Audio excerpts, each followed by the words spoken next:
All right, going live.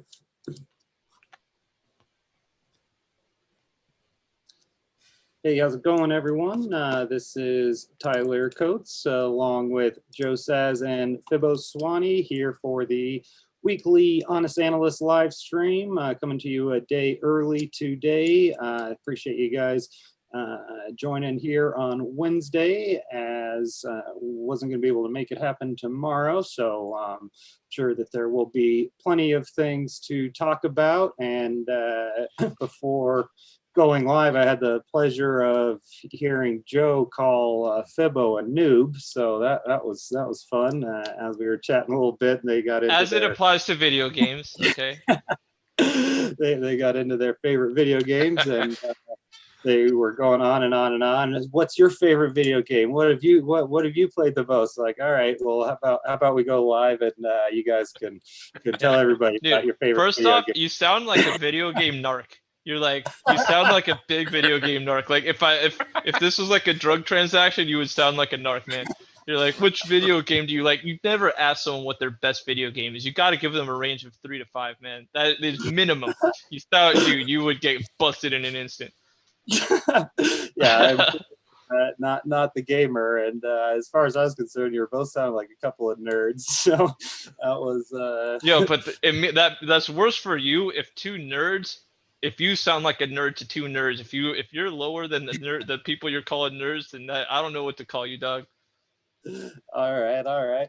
Well, we will go ahead and start the day here with Fibbo Swanee, because I've already had about enough of Joe. Let's see what I can do about. Can we go on there? Oh, sweet. Start with me, huh?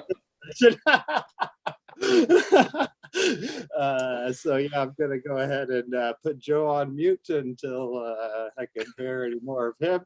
And before sending it over to Fibbo, I'll go ahead and share my 2 favorite video games, so that hopefully I don't sound like such a noob for me. It's got to be the Mario Kart and NBA Jam.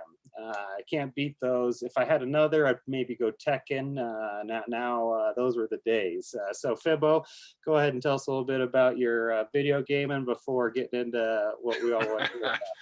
Well, I was going old school, and because he was asking, like, I was going along the lines of how many hours I put into games, and the Legends of Zelda is in my top 3 for for the hours I've put in it. So I would have to say that was probably one of my favorites on Nintendo. Yeah, and if I had to pick another one, I really liked. I know I'm kind of weird, but I really liked the BioShock series. I really liked. There was a trio of games that came out on BioShock that I really liked. It's probably not in people's top 3, but and another just first-person shooter when it first came out. The original Doom was awesome because it was just going around just killing things all the time. It was awesome. But I mean, you got to go at the time period of when this was happening. You know, when Doom first came out, it was like awesome. Yeah. So especially for a boomer like you. But I mean, nowadays, I play Call of Duty. I'm waiting for Cyberpunk 2077 to come out at midnight tonight. I do want to play that. So enough of me being a dork and a nerd. We can move on to other stuff. Super nerd. All right, let's see what you got for us. I'm sure everybody's interested. Well, hold on. I gotta say a couple games. Yeah. Oh, Joe's here. You took me out of timeout, dog. You took me out of timeout. After we get Fibbo's charts, and when it's your turn to share charts, you'll get to share your video games. All right, you just sit back there, Joe. Yeah, you can tell that before I put you on mute again. All right, let me pull up screen here.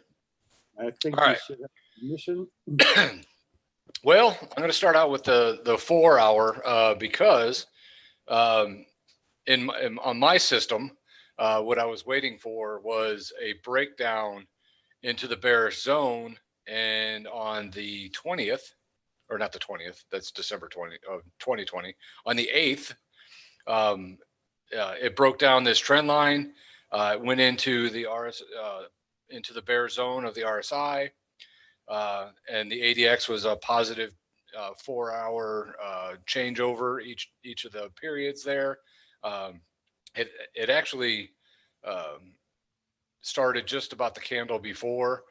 So when you put the fibs on it, the low right now is 17.5 or somewhere 17.6, somewhere around there. And then the high was at the 19.299 of the high that I take on the break of the threshold. So that right now the fib levels that I'm looking at are 18.2, which is the 38.2%, which has already kind of went through, and then the 61.8% is at 18.6, which is right along with the 55 exponential moving average, which, you know, when you look back here at the past, when it broke here, it flipped to support, or flipped from support into resistance, and then it was resistance, and then it kind of flipped back there and held here, and then it held here, and then it broke here, and then it had 3 days under. So the reason I'm bringing up the 4-hour first is when this broke, I sold the rest of my short-term holds at 8. I think I got the average around 18.8 on that. And those were the ones that I was holding from 11.3 when I got back in at around 11,300. Those were the last that I had. I had 40% left on my longs. I sold 20% on the break, and I held 20 just in case it was kind of a false break. But once this candle went down below the 55 exponential moving average, and then there was a test of it, and then another test. So there was 3 closes underneath that moving average. I sold the rest right around just above 18.8. So I think the average of everything was around 18.8 that I got out of. So I was flat on my short term. So given my system, what I'm looking at now is a couple of things. For one, I'll probably not get back long until the bear zone on the 4-hour breaks back up into the bullish zone. So right now, with what I'm looking at, you know, we're in the midst of a correction now. Even though we went down to this point, and I have this highlighted in gray right here, that's the first spot or the fib extension to where if you did want to buy, this would be the first area to buy. I put level of support could be a first buy zone.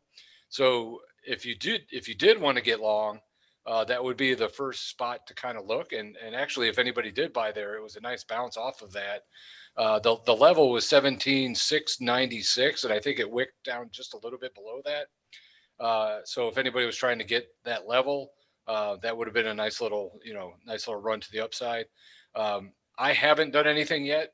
The trend line break on this 4-hour that I'm looking at on the break of this threshold, taking this arrow here, because that's the highest point above the trend line from this point all the way up, and then it broke it there at this point. So the rate of change from that high to the trend line, and you take that same distance of rate of change from here, it matches down at the previous low, which is right around 16,200. But really, I'm looking at this next highlighted zone that I have on here. First of all, 16.5 is 16,592 is the 200% off of this. So if this level ends up breaking and going down further, the 16,592 is the level I'm looking at. I got it kind of highlighted as a range because this 38.2%. So if you go back on this, this is kind of where the original threshold started. And this is where I got in and around that 11.3 that we talked about. Even though we corrected back here, it never broke back below this 38.2% level, which is at 16,353. So I stayed in. I mean, I did other trades, but from just like carrying my whole load all the way up to the top here, the 38.2% never broke right here. So I never really got out of a lot of my positions, and it held. So this 38.2%, which is still in play right now, because that same threshold, because we had a little bit of a bearish zone right here, but it wasn't enough to break back below this major level that I'm looking at. And now this trend line break matches this level pretty well, which is, so you got the 200%, you got the 38.2% of my threshold that I'm looking at. And then you also got the trend line break measurement, which brings us to that previous low. So everything from like 16.2 to 16.59 is going to be the area that I'm going to look at to probably reestablish a long position. Or if this thing gets up and breaks above the RSI, and also right now the 61.8% at 18.6 and the moving average is going to be the resistance to watch, along with the RSI zone. So if it breaks back above this moving average, probably I'll have to close 3 times above it. So 3 4-hour candles would probably put us back above this bull zone. So I would rather buy back knowing that we're back into a bullish move to the upside. But right now, I think this is going to be a move up. We're going to find some selling interest, and I'm still going to watch this first level and maybe even all the way down to 16.5 before I do any buying. So I'm actually kind of sitting and waiting for the breakout to the upside, and I'll get back on an established bullish position, or I'm going to wait for a much larger correction now that this 4-hour is kind of broke down a little bit. So that's what I'm kind of looking at on this time frame. So anybody that bought that first support level, I mean, that was a pretty good, nice little bump back up to the 61.8% level on that. So kudos for anybody that traded that. So another thing. Let me, question on that. I got a lot on here, so I'm trying to cover it all. 1.272 extension at 17,696, where you're talking about the buy zone. Is that only really valid to you the first test, or is that valid the second or even a third test? That varies because it all depends on what the internals are looking like when it does test. But this level, this whole area between 17.4 and 17.7 is definitely going to be an area where you're going to find probably a lot of buying interest. I think on your EMASAR, I think that is an area that makes sense. Excuse me, on your 4-hour, which kind of comes into play there. I think I'll let you talk about that when you show your charts, but I think there's a lot going on in this area that could bring a lot of buying interest to kind of hold us in that level. So it could test it multiple times and still remain pretty good. The only thing I would be concerned about would be if it gets down here and some of the internals are showing. Like when I say that, it's like where's the RSI in relation to the last time it was here? How's the ADX looking the last time it was testing? Just stuff like that to kind of get a feel for how strong the next move to the downside is versus the first time it tested. So it's kind of hard to tell because sometimes like if it would have bounced off of here and went through the 61.8% and went straight into the bull zone, that's golden. And a lot of times I would probably buy this level and probably stop it out if it breaks to the downside. I was just kind of busy and just didn't feel like messing with it at this point in time. But anybody else that is buying in this level, I would probably put a stop underneath, underneath this 141, maybe 3 settles below to make sure it's broke, because then that would flip this whole zone to resistance if that happened. And then that I'd definitely be waiting for the 16.5. But it's kind of hard to tell because it could vary. Sometimes one test is good, and sometimes the first test is better than the others. It just depends on how much the market reacts beyond the first time. And right now it's holding that resistance of where it should. So it should likely test it again in the same fashion it did the first time. So you're kind of in this this whole zone now. This is what I'm looking at now, is this zone to the downside more than I was looking to the upside because we broke down. And this time, you know, last time we broke down, it went down to here and it came back up and you know, made some new highs. And if you took this level, let's look how that reacted. You take this one here, since it made a low right there, it wicked out a whole bunch of times, but this whole level between 127 and 141 never had 3 settles below. It kept wicking back and, you know, just wicking back and forth. So this level was still support. So the first time it went straight through and then came back up, kind of, then it settled in there again and then went down and then popped right back up. So it just all depends on how it reacts when it's around that zone. So this one, given that it only tested it once and it barely tested it, we're still well into the bear zone. The ADX is still bearish, even though you know, it's kind of leveling off a little bit. I see a lot of resistance here to where we could easily come back down and test it again. So to answer your question in a mumbling kind of way as I'm doing, I'll have to see what it looks like when it gets back down there and retests and see what it looks like. But typically the first bounce like that, unless it's just skyrocketing out of there, that's usually there's probably going to be another retest. So that's what I'm kind of looking for. I might buy it, I might not, but I'm really looking for the 16.5. And there's reasons behind that, because when you look at let me find the right one.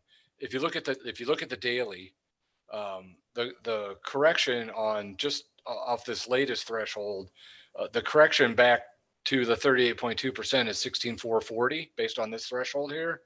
So that right there, the 16,440 puts us right inside this range down here that we're kind of looking at down in this point. And then also when you look at the weekly, this is where it's kind of interesting on the weekly is the highlighted gray area here is the 127 to 141 that was between 16.5 and 18,000. And then that's when it settled 3 weeks above. We're in the 4th week now when we retraced back, and it dipped back down into this zone for a little bit, and then it popped back up. So that is an interesting sign, but it could also correct all the way back down to the 127, which is right around 16.5 on here. So the bottom of this zone is what I'm really kind of looking at. And the main reason that I'm looking for that 16.5 is kind of what we talked about last week. When you get into the overextensions and you wait for that movement on the weekly to break back down into the green zone, like we kind of talked about on all of these, how it broke down and then broke down on all of these. And when it broke down, it was when it corrected back pretty strongly. And if you look at it, a lot of these, every time this broke back out, when it got up above the green and went back down into the green, this thing retraced back down into almost this type of zone all the way down to this area. So to me, if this is going to hold this week, now this could change because this is a weekly. So if we go the rest of this week and it starts skyrocketing out of here, it'll just move back up into overbought conditions. But right now it's looking pretty good. One of the reasons I sold at 18,800 because this started to move back out of the green. So to me, this could move back down into this zone. And by doing that correction, that's where this bottom of this area that is major support at 16.5 comes into play. So all of that kind of comes together as this is a sign that, you know, we had that weekly 9 that we talked about, and I was being cautiously optimistic, saying that we can stay in extended levels for a while. But what I was looking for was that move back down out of that zone and back into the green zone. And that's exactly what we had. So, and the 4 hour kicked in bearish. So to me, on my system, it tells me to sell. So I'm going to go ahead and sell, take that profit and wait for reestablishment. And the way this is all setting up, for me, the reestablishment is 16.5, or if this thing just takes off and it bounced and we had a smaller correction, and we've already had it by it moving down off of this new support at 18K on the weekly, because we had We had the 3 settles above it, which makes this really strong support, which makes the whole zone support. So, but the first one is that top one. And if that one holds and goes, we'll be at 23K pretty quickly. Like if we hold right here and move back up and get back above some of those levels that we were looking at on the 4 hour and some of these, when we get back above here about 19.3, if we get back above 19.3 on this move, then we're going. I mean, it's time. However, I'm very bearish at the moment for the correction to continue because of this. Because of the where I lost my weekly. Yeah, right here on the weekly. So that right there is what I was waiting for my system. So I got it. I had to sell, took my profit, and then move on. So that's what I'm kind of looking at. Trying to think of any other things that I've been. I'm still watching that timing because the timing that I thought that would break the new high was January 4th. I mean, when it basically like 20K. Like if we really like launch up out of here, it'll be January 4th, which will be interesting because that timing's still in play.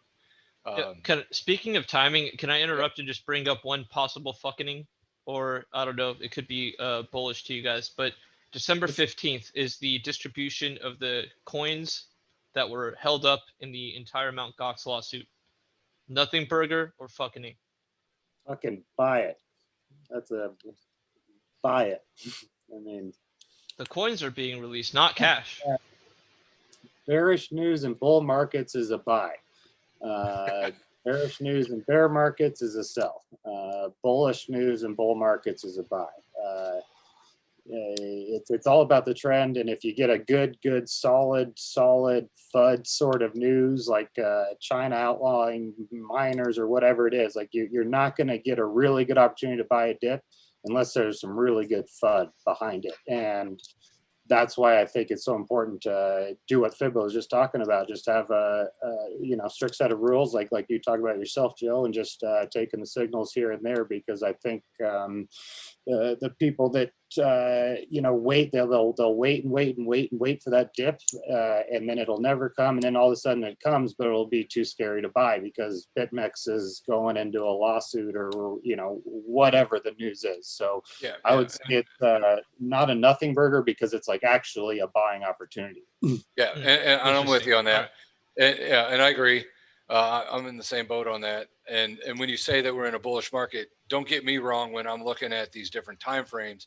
I still think that we're in a correction to 16.5, but the structure of the overall market is still primary bullish.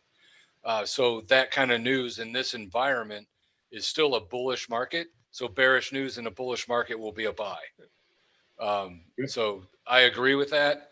But that's what I'm saying. Like when I'm looking at these different time frames, don't get confused that I'm bearish right now. Because we're it's a bearish correction in an overall bullish market. And I'm saying that to some of the people that are listening because sometimes you get time frames mixed up, and all of a sudden if I'm coming out and I'm saying I'm bearish, it's because it's a correction. It's easy to get that confused, and that's why I think that we've actually got a really good a group of people that watch, because they're pretty darn savvy and can pick up on that stuff pretty well by now. And this is the first time in a few weeks. The last few weeks, you and I, Fibbo, have kind of flip-flopped where a couple weeks ago, you were bearish at the right time and I was bullish at the wrong time. And then last week that kind of flip-flopped, and now we're both very well in the same boat, feeling pretty firmly about a correction within a longer-term bull market, which only happens a few times. Like what Fibbo was just showing, maybe only like 4 times or so in the last bull market did you get that weekly RSI dipping below after popping above. There's maybe on the weekly. So there's it only happened 1, 2, 3, 4, maybe 5 times from 2016 into 17. So it doesn't happen very often. So there's maybe in my opinion going to be 4 or 5 really good dip buying opportunities in a 1.5 to 2 year bull market, and maybe this is going to be one, and that isn't one of these little 15 percenters, which Fibbo and I are maybe looking at a little bit of a deeper one, and that's where I'm feeling a little bit better now that we're back on the same page. And I think we're pretty close to the same page. The only thing that was different was I was cautiously optimistic because everything was on the bubble for me. So I didn't have my signals yet. So my signals were a little lagged versus what your signals were getting this time around. It just took me like a couple more days to actually get the signals to say, hey, it's time to sell. So yeah, now there was kind of maybe a 2 to 3 day delay, and then we're back on the same page. Yep, absolutely, and a lot can happen within the week, and that's something else that's really important for viewers to understand is what we analyze right now, especially Fibbo with RSI, how quickly that can change and how dynamic that is, and I mean for sure times 10 for Joe. If we're seeing something now that could change, by Saturday, and then we're not going to be back until Thursday, and so that's something that you got to keep in mind, that we're doing our best to show you what we're thinking now, but you can't just rely on that little bit of analysis once a week. The main goal here is to try to learn so that you can do this throughout the week yourself. And now it is Joe's turn to go ahead and tell us all about his fun little video games while I get myself a drink. Well, I wanted to agree to that last statement too. I strongly agree. Facts change very quickly, and in a short time frame, as a trader, my facts change even more quickly. So you never want to be too committed. That's something I say all the time. You never want to be too committed to a position, because if the facts change and you're stubborn, you're committed to your position, it could hurt you. So I just wanted to back up that statement with an extra bit of pepper. So my video games, while freaking Tyler's gone, I'm gonna go ahead and say The Last of Us Part 1. All right. Last of Us Part 1 made me cry twice, maybe 3 times. Of course, The Legend of Zelda: Ocarina of Time. I'm thinking there's a couple. Yeah, Ocarina of Time was mine too. I just didn't say that. I thought that was Ocarina of Time.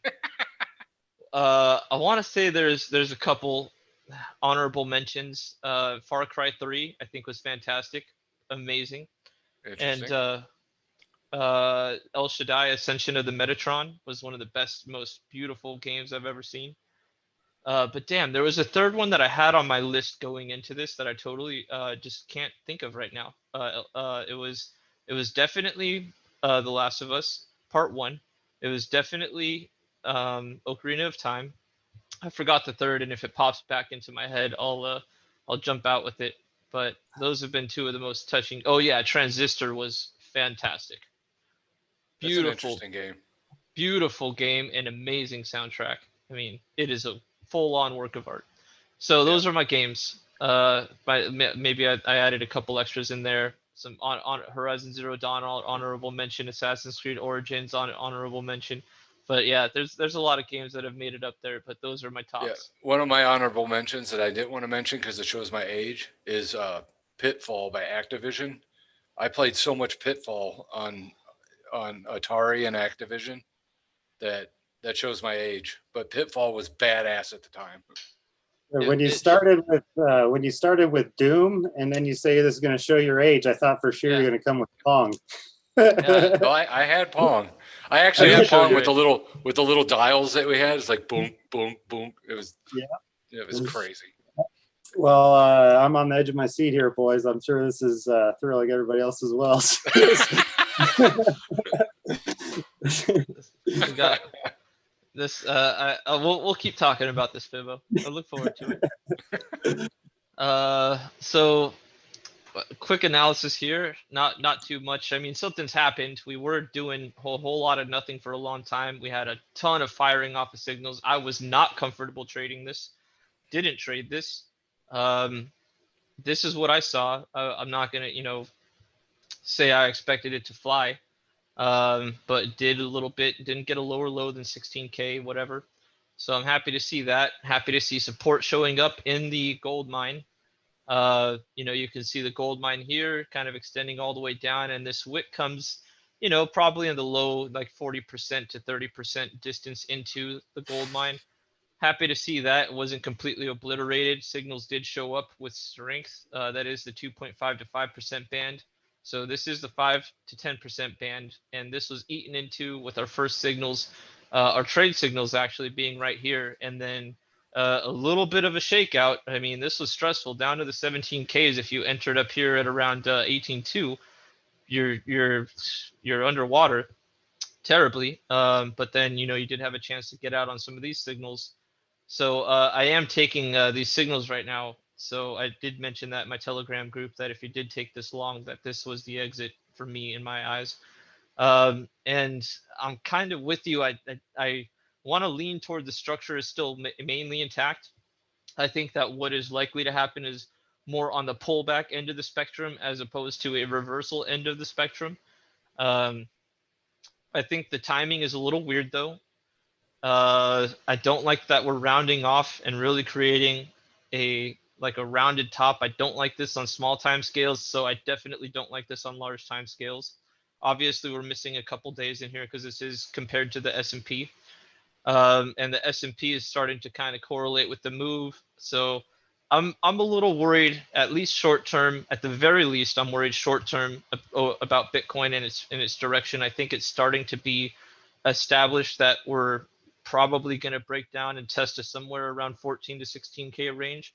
That's kind of my target. I would say if I can get some 16 to 14K Bitcoin, I would be really excited.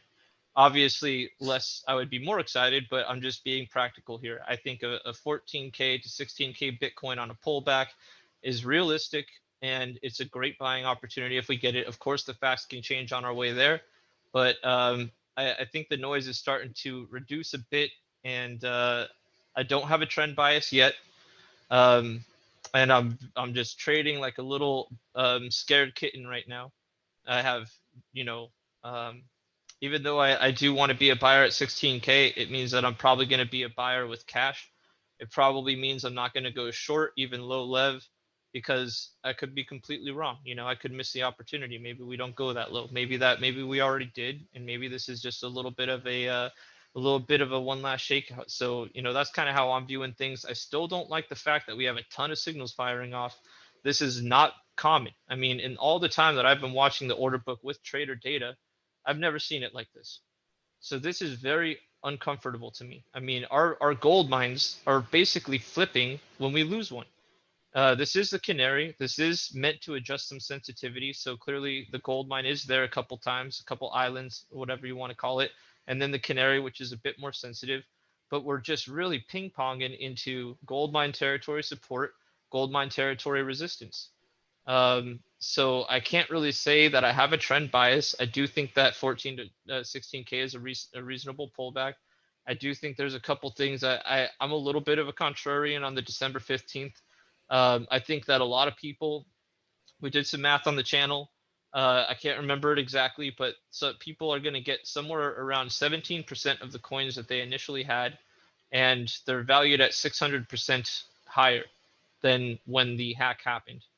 So I'm kind of expecting a lot of angry people that have been angry for a long time and have had to sit through not one all-time high, but kind of like a second trip up there.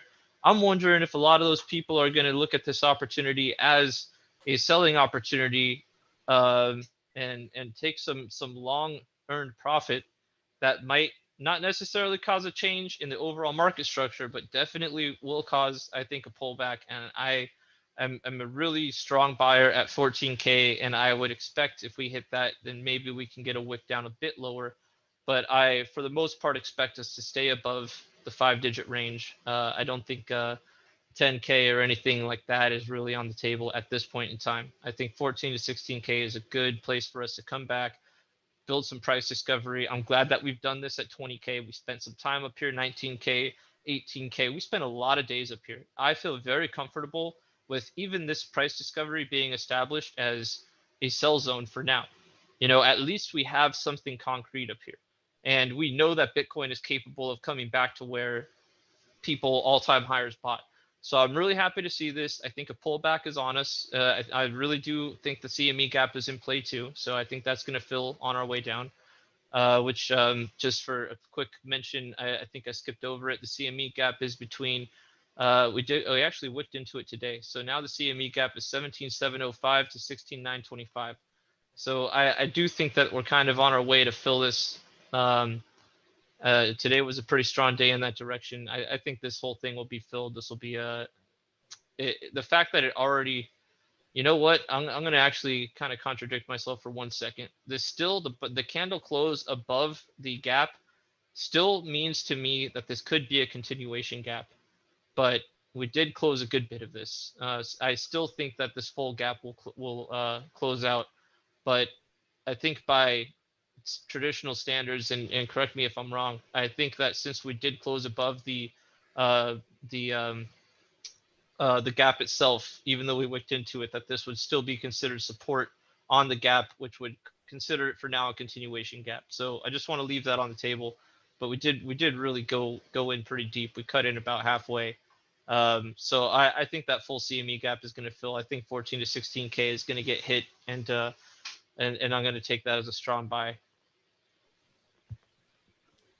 All right. That sounds good to me. So you're kind of staying away from the shorting signals, looking for some prices to buy spot, and you're doing that because you're not feeling comfortable with all the signals kind of flashing on both sides. Is that correct? So what this indicates, and I often say, I don't like fair fights. This is a fair fight right now.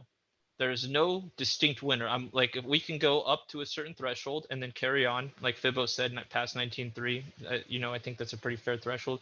Or we could go lower and then continue on. Now, that's because, to me, I'm in a liminal space, because if I'm seeing resistance, strong resistance, and I'm seeing us just kind of ping pong between strong resistance and strong support, that suggests that we're in a fair fight territory. Fair fights are not what I like to bet on.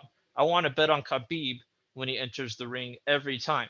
You know what I'm saying? Right now, I'm betting on, you know, two fighters of equal talent and equal, you know, capabilities is what I feel like. And I don't like to do that. That is a gamble to me by my standards, which I'm already gambling by trading. So that, yeah, you know, that's how I feel. Well, I appreciate it, and I often use the fighting analogy myself, and I very much think that that's a great way to kind of look at things, and also as a trader, you know, feeling like you want to avoid a 50-50 situation is, I think, a big key to you know, just surviving long term, having the discipline to stay away from a situation where you just know that you don't have a clear edge. That's going to be what separates somebody like yourself from somebody who is just trying to, you know, get their jollies with a little gambling at the end of the day or something like that. And that's really going to be a big difference maker. That being said, I've been seeing it quite a bit different myself, and I think that the kind of zooming out and looking at a longer term picture is quite interesting, combined with what you've been seeing in the order book. And that's why I've been kind of so excited to continually analyze the markets with you in real time to get a feel for how it matches up with some of the stuff. And yeah, it's definitely been a pleasure, and right or wrong, we'll wait and see. But it was interesting because at the 0.618, when we were back at around 14K, that's where there was a big fight happening. And then after it kind of broke through, I remember you kind of looking and being like, man, there's just nothing, there's just no resistance, there's just no orders overhead, there's just nothing. And we're kind of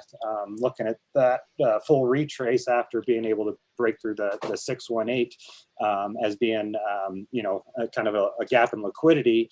And now that we get up here, kind of what you were just describing is you seeing a fair fight. is what I was kind of looking for to signal some sort of local top. And when I say local, I mean for like a month or two, like one of those dip buying opportunities. And that's where I really like to use the order book. When the market's just pumping and moving, when we move from, 11 or 12 up to 20, 19.8, we did that very quickly. And that's when a lot of things, especially, like oscillators that try to identify overbought, oversold situations, are just not going to be very effective. And what I have found to be effective is the order book, and kind of just seeing when that tide starts to even out, because on that whole run up, it's like, nothing but buyers and then very little sellers. And then if it was like that at the 20K level, I'm thinking, this momentum could throw us right to 25 in a heartbeat. Or if those guys start to, come in and kind of build off of the top, then that's where the late dip buyers really find themselves getting in trouble, because they have been, for one reason or another, not getting in on the dips, or not getting in as much as they want, or maybe now they're getting greedy and wanting to over leverage, like really getting confident. So that same kind of dip that we've been seeing comes, and it gets bought hard, but it gets just melted kind of right through that liquidity after that fair fight occurs at a critical level, after a big melt through a gap in liquidity. Hopefully that kind of makes sense. That even fight at a critical level of resistance, to me, is going to signal a likely sort of local stalling point, whether it be for consolidation or a pullback. Mm-hmm. Yeah, I want to agree with everything you said, and also note that you did mention in the template sharing ability, you looked up Joe's Yellow. I would recommend to the audience, type in SAS. Anything that I've done is SAS. So SAS 1.0 is the original. So I'd recommend taking a look at that one if you wanted to use the basic work. Of course, I think I might have given you something else too, but I also have I just wanted to recommend to type in SAS, because that'll be more of my work. Oh, well, yeah, I didn't know that myself. So very cool. Let's go ahead and take a look at some charts over on my screen here. Okay. So here was kind of something that I had highlighted over the last day or so, was this level here. When we get something we've talked about a handful of times here on the show, the price pulling back and into a moving average, kind of crossing over with a Fibonacci level. Let's go ahead and get some labels on there. So we see that up in here, when we came down into the 0.382, we had this 50 moving average angled up and approaching, kind of providing a confluence of support. Anybody looking at the 382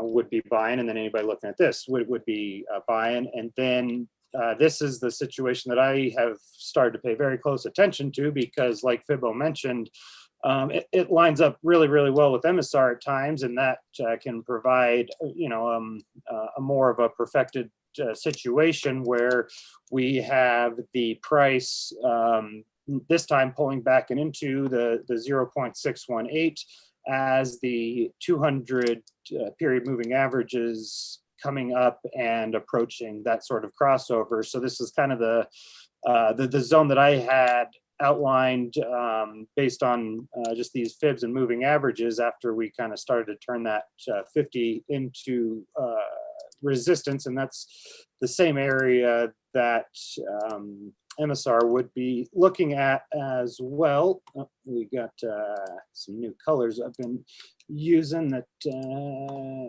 are actually, I'm liking quite a bit, but here we go. As we have had these recent corrections, they have pulled back very beautifully right into the beach. And then this one right here was the correction we had on the 25th and 26th. And then just here yesterday, if we get, go ahead and get this guy out of here.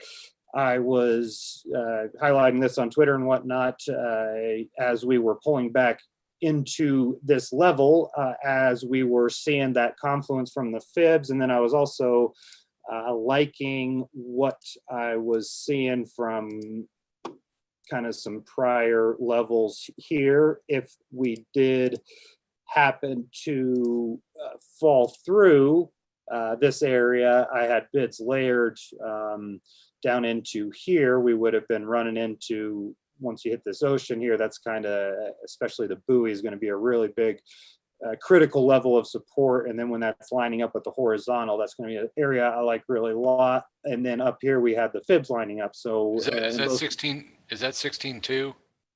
Right now it's going to be 16 3.5 Okay. Going up, we'll say maybe $50 a day. So when we get that situation here, this is going to be where I look to trim on the first retest of the moving average. And this is a setup that I look for a lot, and sometimes it happens, sometimes it doesn't. Here we got close enough that I was able to get filled. Back in here, I wasn't able to. We didn't quite get that bounce up into here, and then when we do, we melt right through. You know, sometimes that's going to happen. And then what was great was getting that very nice sell signal up in here. That was where I was able to unload the max that I was able to. That's what we were talking about last week. Was able to sell a lot of Bitcoin and Litecoin and Ethereum as well. And now am looking to very tentatively re-enter, as I am looking for some better prices than here. I'm still going to be taking the signals as they occur, but just potentially scaling down exposure a little bit, trying to keep some powder on the sidelines for if we do get that really good opportunity. So here I will be paying very close attention to what I'll refer to as the EMA squeeze, where you get support from around the 200 and then you resist around the 50. And then I look for that pullback to retest the lows, which I was kind of asking Fibbo there towards the end, if he would just be looking for this first area as a signal to buy. And for me, actually, the better opportunity is the second one. If we already kind of establish support here and then we pull up and resist, now we've got the 50 moving down. You know, we had support and support and support. Now we've got it moving down, expected to be resistance. If that holds kind of momentarily, I would expect it to, at least for a retest of here. And that's where I really pay close attention to this big W sort of pattern. And you see me talk about it a lot, and it's just a really good way to, well, it's just something that happens a lot when I'm trading this system. And then it's just also, in my opinion, something that just really works very well in terms of what you get is this kind of what is a bear flag. And as you get the sharp move down to test support, and then the bear flag kind of situation to where a lot of people might be looking for that move back down here. But if there's enough horizontal support, that's where the double bottom sort of big W situation comes in. So I'll always be trimming. I can trim 20 to 80% of the buy in here when I'm already established on the longer exposure, and then just look to re-enter all of it on the next retest. And then the W, what I've noticed is it very often is in trending markets, it happens to the upside and to the downside. The W is known as a very bullish pattern in terms of it being a big W where you go like that. But when you really trend, the market will do it in the same way. And it's where you will instead maybe get a lower high and then keep kind of doing this to where now you've got your trend, and then here's your median that has, you know, the resistance in the middle, and then your support. So that this W, I think it's just really how the markets like to trend it, and it works perfectly in terms of you get the move here where you get the bears trying to sell it off, and then the bulls that buy it are looking for a higher high or a return to the high, and then you melt off with the lower high, moving on down to the lower lows here, where everybody here already, you know, had something happen. So that W pattern is something that I really pay attention to in trending markets to the upside and to the downside. And this is a spot where I'm buying here, and I'm looking to buy back on the next test. This is a good spot for me, but I'm really not even expecting what I have drawn here. I would expect a lower high off of that. Now that we have sort of started to roll over a little bit, kind of like maybe Joe was showing, and maybe starting to see a trend line.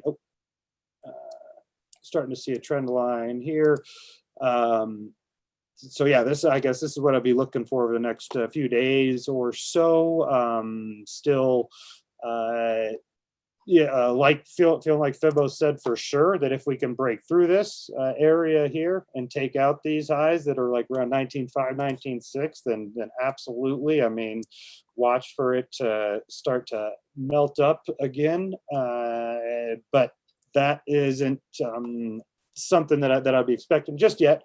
And this is just a very short-term little situation here. I'm really looking for a retest of these lows, kind of at a minimum, before I'd be looking to do anything interesting at all. And then when we are looking at some of these higher time frame stuff, I like to do the kind of same thing we saw with Fibbo. Looking at the weekly chart is going to be the best thing for me to use to identify, you know, the critical levels based on the recent history. And these were some of the levels that we were looking at on the way up, and now I'm definitely going to be paying very close attention to them on the way down, as we had, let's see here, this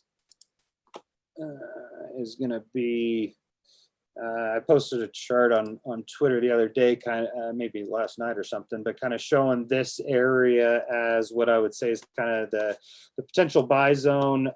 This is the kind of halfway point of what could be, you know, if we can maintain support off of these lows and do some sort of, I think maybe what we talked about last week, maybe like a rising wedge, or maybe like a falling wedge or something like that. I definitely could be interested in, you know, canceling the orders that I've got down here and buying up at these prices, but I would really need to see a lot more than I've seen already to do anything, you know, too significant. So I guess I would just put this one as yellow, maybe our yellow light, and then up here we can go ahead and draw some resistance levels based on the closes and the highs. And then what's interesting that you guys maybe notice is the 50 EMA on the weekly coming into the buy zone. So that's what I pay really close attention to, is going to be the price getting extended from this moving average. This isn't like a, you know, a 200 price getting extended from the 200 week moving average. Yeah, that's going to happen. The 50, you know, the 40, once you get really extended from these like 1-2 month period, excuse me, it would be significantly more than that, 30 to 50 or so moving average. You really get extended from that. It's gonna be really, you know, the price is really going to want to revert to the mean, and that's where I kind of refer to as just gravity. It's going to be gravity pulling towards the mean.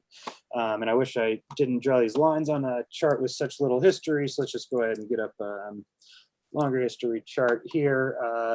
But we see that, you know, at the very tippy top of that parabola, we got very extended. But we're just, you know, now, is this Bitstamp? Okay. All we're really doing now is retesting the prior highs. So that would be, you know, something like this. Yeah, we got away and kind of stayed away. But notice how when we came here to retest this high here. We didn't return all the way to the 50, but we did, you know, get a couple very nice corrections. So let's go ahead and take a look at what that would be.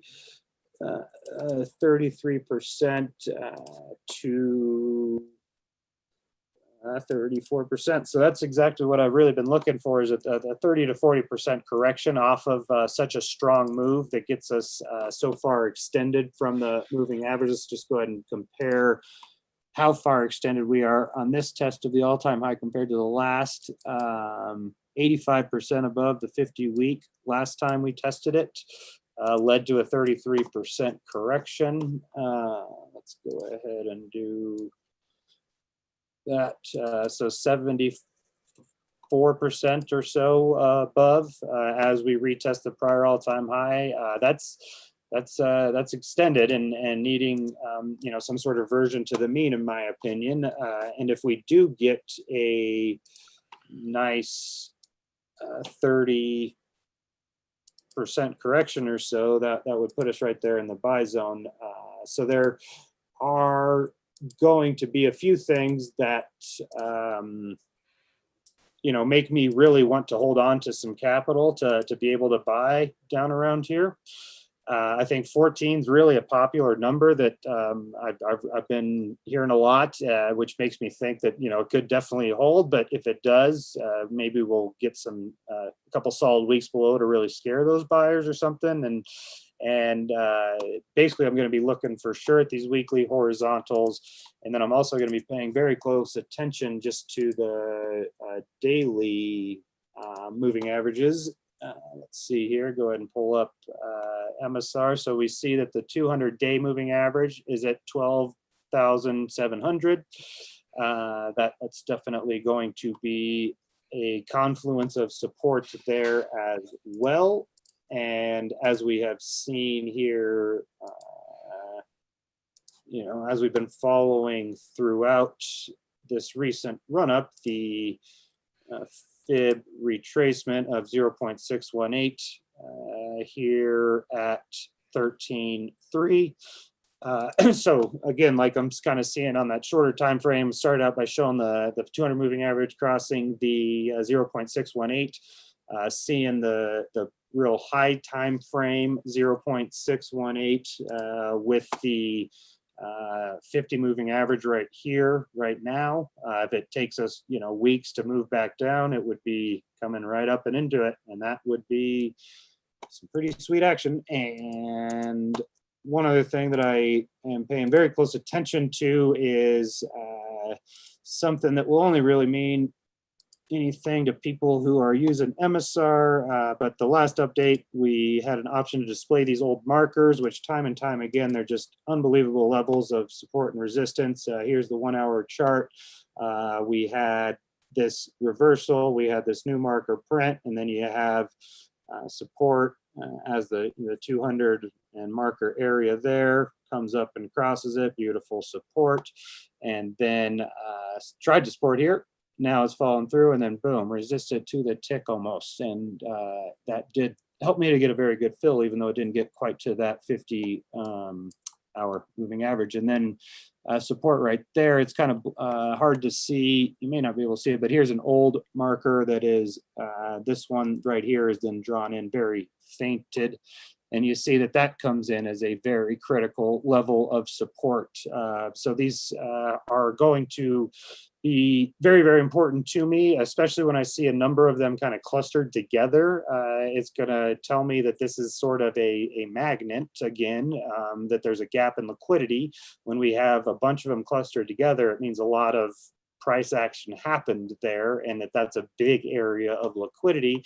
And that when you don't really have anything above it, except for a couple new ones developing, that tells me it's a gap in liquidity that should be retested, kind of like we see on the fibs. So seeing a good amount of confluence. And the second thing that it tells me is that this gives me a lot of confidence in my stop being right around the 9,000 area, where I'm with Joe. I'm not expecting sub 4 figures ever again, and I'm really interested in going hard on something that comes down into here, and I'm really interested in, being conservative enough that I can use a stop down into here, because I see this as a huge confluence of support if it does happen to fall down into there. So as we see,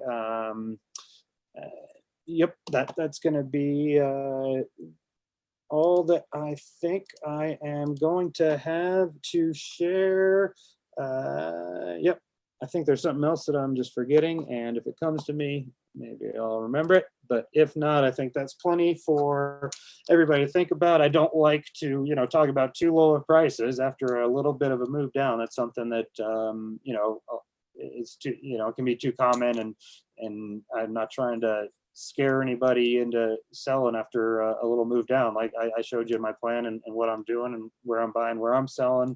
And then I showed you why I am scaling down on the exposure in a big way, such that I can be ready to hopefully, be prepared for one of those big, nice, solid 30 to 40% dips that maybe only happens 4 to 5 times a year. And trying to be too prepared for that could mean that you're underexposed for the following big move, and that's why I have to be very careful about, like I was talking about last week, my rules limit me to selling 50% of the exposure while the 4-hour trend is still intact there. So I was maxing out that sale, but if it does take off, then I will be a happy camper, because I still got that 50%, and that would mean everything is going up for me instead of down. So I'm rooting for it to go up. Well, I'm really not. Everybody says that after giving some sort of bearish Bitcoin thing. I'm not. I'm rooting for it to come to my buy zone so I can go hard like I want. But if it does go up, then my net worth goes up. So I'm it's a win-win, and that's where I think it's very important to kind of structure maybe some rules around where you feel the most liminal, because that's where I felt the most liminal was when I went too hard on taking profit to try to really maybe get too greedy on a dip buying opportunity that I felt was coming that didn't come, that I didn't miss out on, and then probably I'm sure FOMO the top and that sort of thing. So that is what I got. I guess I'm with you on keeping some exposure. I mean, I'm out of my short term stuff, but I still have all of my position trades on from because when you look at the daily hasn't broken down the bullish structure yet, so I'm still long all those positions. They're just spot positions for longer term holds. But if the daily breaks down, then that's where I'll start to get out of some of those. But so I'm with you. If I didn't have those position trades on, I probably would still be holding some to have some exposure to the upside, because this is crypto, and it could be a 25 grand in a week with no problem.